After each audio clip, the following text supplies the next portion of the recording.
Welcome to சாமி spoken English. Daily use sentences நாம இந்த வீடியோலையும் தொடர்ந்து பார்க்கலாம். நம்பர் 1, அவர் வர்றத நான் பார்க்கல. ஐ didn't see him coming. I didn't see him coming. நீ பேசாம ஓடி போயிடு, மழை வருது. நீ பேசாம ஓடி போயிடு, மழை வருது. எப்படி சொல்லுவோம்? You had better run off now. The rain is coming. You had better run off now. The rain is coming. நல்லா கவனிங்க.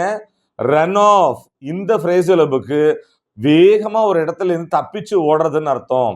அடுத்து பார்க்கலாம். அவர் எப்ப திரும்பி வராரு? நல்லா கவனிங்க. அவர் எப்போ திரும்பி வருவார் அல்ல, அவர் எப்ப திரும்புறாரு அல்லது அவர் எப்ப திரும்பி வராரு. இது ஒரு பிளான்ட் ஃபியூச்சர். எப்படி கேட்போம்? when is he coming back? when is he coming back? Next பார்க்க போறோம். நம்பர் 2, நீங்க எப்பயாச்சும் கருவாட்டு குழம்பு சாப்பிட்டிருக்கீங்களா? எப்படி கேட்கறது? have you ever tasted dried fish broth? have you ever tasted dried fish broth? நல்லா கவனிங்க. dried fishனா கருவாடு, பிராத்னா குழம்பு. அடுத்து பார்க்க போறோம். அவரு கைராசிக்காரரு, அவரு தொட்டதெல்லாம் தொலங்கும். எப்படி சொல்லுவோம்? all is fish that comes to his nest. all is fish that comes to his nest. விருந்தும் மருந்தும் 3 நாளைக்கு தான். விருந்தும் மருந்தும் 3 நாளைக்கு தான். fish and visitors smell 3 days. fish and visitors smell 3 days. அடுத்தது ரொம்பவே யூஸ்ஃபுல்லா இருக்க போற ஒரு ஃப்ரேசல் வெர்ப் கத்துக்கலாம். என்னது? fish out. fish outனா தேடி தேடி பொறுக்கி பொறுக்கி ஏதாவது ஒன்று கண்டுபிடிக்கிறத ஃபிஷ் அவுட்னு சொல்கிறோம். Let's in example. அவர் தன்னுடைய பாக்கெட்லேருந்து ஒரு காயினை பொறுக்கி எடுத்தாரு. He fished out a coin from his pocket. He fished out a coin from his pocket. Next பார்க்க போகிறோம். நம்பர் 3, நான் அதைத்தான் செஞ்சுருக்கணும். எப்படி சொல்லுவோம் இங்கிலீஷில்?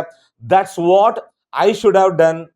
That's what I should have done. நீ அதை செஞ்சிருக்க கூடாது. நல்லா கவனிங்க.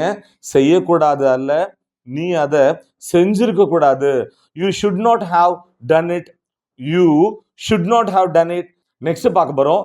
நம்பர் 4, அதனால தான் நான் உங்ககிட்ட சொன்னேன். That's why I told you. That's why I told you. அதனால தான் நான் உங்ககிட்ட சொல்லலை. இது எப்படி சொல்றது? That's why I didn't tell you. That's why I didn't tell you. Next பார்க்க போறோம். நம்பர் 5, எனக்கு புரியவை. யாராவது நமக்கு பாடம் நடத்துவாங்க, நமக்கு புரியலைன்னா நம்ம என்ன சொல்லுவோம் அவங்கள்ட்ட? எனக்கு புரிய வைங்க. எப்படி சொல்றது? Make me understand. Make me understand. Next பார்க்கலாம்.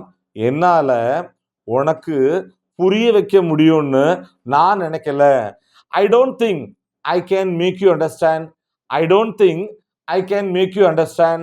நான் அவருக்கு புரிய வச்சேன். I made him understand. I made him understand. So இந்த லெசனோட லாஸ்ட் லெக்கு வந்துட்டோம். நம்பர் 7, என் மனசுல உள்ளதை நீங்க சொல்லிட்டீங்க. என் மனசுல பட்டதை நீங்க பேசிட்டீங்க. இது எப்படி சொல்லுவோம் இங்கிலீஷ்ல? You spoke my mind. You spoke my mind. Speak up.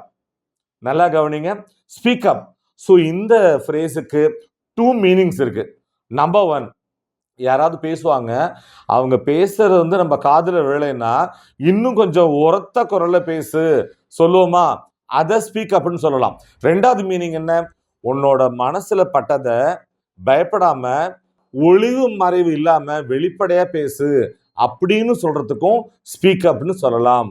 Dear viewers, daily use sentences இந்த வீடியோ உங்களுக்கு ரொம்பவே ஹெல்ப்ஃபுல்லா இருந்திருக்கும் நாங்க நம்புறோம். மீண்டும் அடுத்த பாடத்தில் சந்திப்போம். தேங்க்யூ.